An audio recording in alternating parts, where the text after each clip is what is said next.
Welcome back to Manpower Discovery. Yes, this is your channel, our channel, where we empower men, where we bring men to change societies, where men are the backbone of our communities, where men are the change agents of our worlds, wherever we are. We are here to give guidance, advice. We motivate men to change lives all over. This is what Manpower Discovery does. And every Friday we drop you a video. And once again, this is Friday. You are welcome to be part of this journey. And then, as we say every Friday, please be part of this journey. And thank you for your subscriptions. Thank you for your comments and likes. Everything counts. And continue doing this. If you are a new subscriber or a visitor to this channel, please like, comment, and subscribe. There is a bell down there that you can press so that you can be notified anytime and every time a new subject matter is arise. So, with that said, today we have something that we have to discuss, and it has to do with promises, rather said, empty promises that we make to people around us, whether it's our loved ones, spouses, girlfriends, children, family members, all included. We are going to talk about it. Just an overview. Intimate partners must trust each other for a relationship to work. Their faith in each other's promises and to keep them is what sustains their faith in their relationship and in each other. This boils down to our family members, children, and to people around us. Now, let me give you examples of what we mean when we say we make empty promises. You promise somebody that you will marry them. We promise people that we are going to buy them designers clothes or designers accessories, bags, shoes, anything. We also promise to buy mansions, cars, and all luxury items to people. We promise to take them to far out countries overseas. We promise to give them a load of money and to make life easy for them, or even jobs when we want to build a relationship with somebody. And they are so, without reservation, trusting. So they give us that trust and let us into their lives. Now, the next thing that I'm going to say is this. Once we are in their lives, everything changes. Everything becomes excuses. Everything becomes, wait, I'm still working on it. Or it becomes a war of being reminded of what you have said. The bad thing about empty promises is that we, as men, do not show any regard for the feelings and emotion of other people. We are not showing empathy or care or any feeling for anybody. We don't mind the devastation,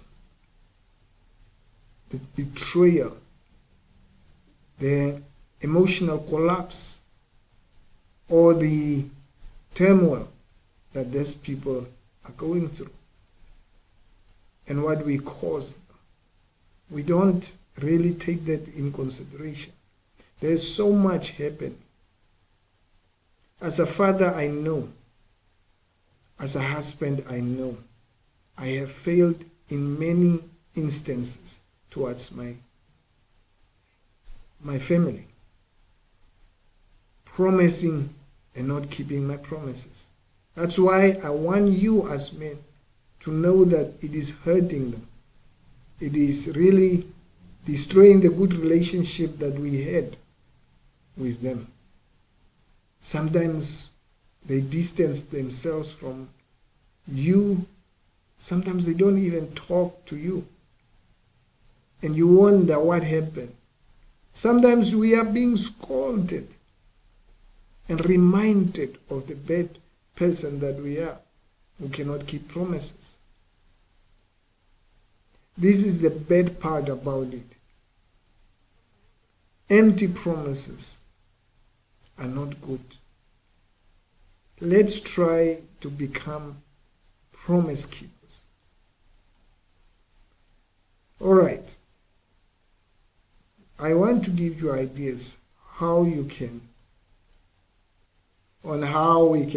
solve this problem of keeping promises. Now, empty promises, we have found out, is a problem. It's not a good thing. Now, how can we make it better? I'll give you 4 tips about it. Number 1, make less promises or no promise at all. Why?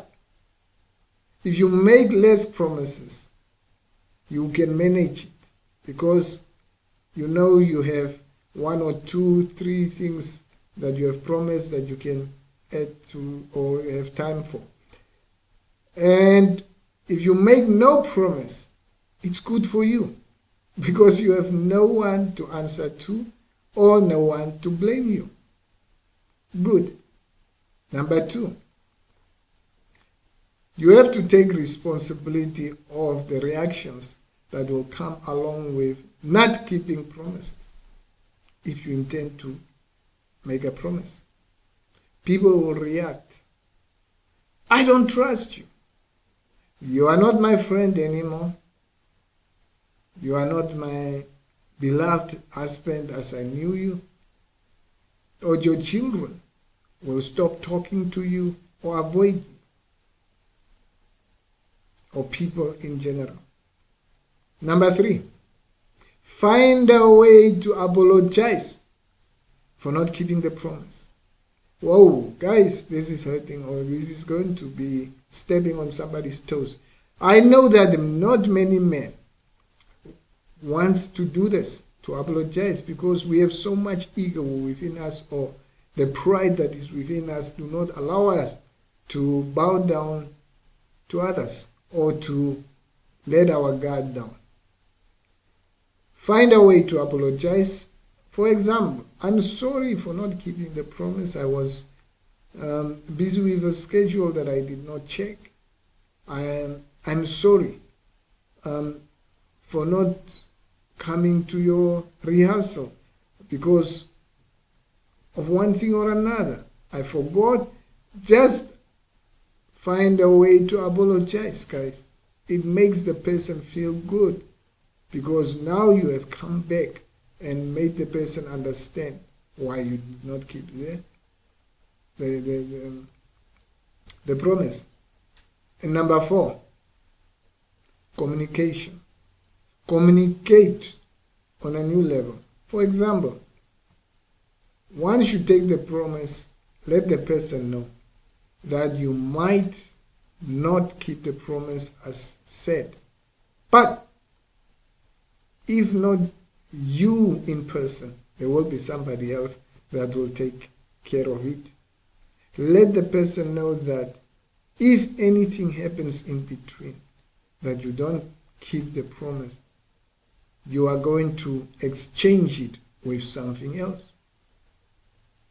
For example, if it was a promise to buy something for somebody, you are going to give them money to buy themselves. Yes, gentlemen, let's try to keep our promises.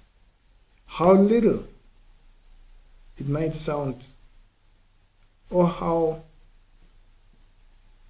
small it might be, keep the promise that you have made. Don't make it an empty promise, because now you know what you gain from keeping a promise and what it is not keeping a promise. This is Uncle P signing out.